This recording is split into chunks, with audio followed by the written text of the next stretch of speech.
এই তো মিরপুর টেস্ট চলাকালেই ৩৯ বছরে পা রাখেন মুশফিকুর রহিম, অথচ ২২ গজের দুনিয়ায় যেন টকবগে তরুণ হয়ে ছুটে বেড়ান মিস্টার ডিপেন্ডেবল।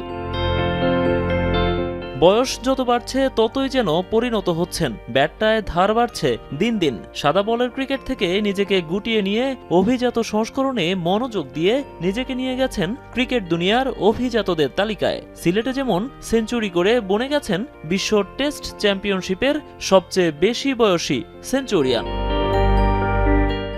১৩৭ রানের ঝকঝকে ইনিংস খেলতে অবশ্য বেশ বেগ পেতে হয়েছে। দিনের শুরুতেই নাজমুল শান্তর উইকেট হারিয়ে দল যখন বিপদের মুখে, তখনই বরাবরের মতো ত্রাতা হয়ে আসেন মুশি। লিটন দাসের সঙ্গে জুটি বেঁধে বিপদ কাটান, তাইজুল শরীফুলদের মতো টেল এন্ডারদের সঙ্গী করে তুলে নেন সেঞ্চুরিও। ২১ বছরের লম্বা ক্যারিয়ারে এটি তার ১৪তম টেস্ট শতক। বাংলাদেশের পক্ষে লাল বলের ক্রিকেটে এত সেঞ্চুরি নেই আর কারোই।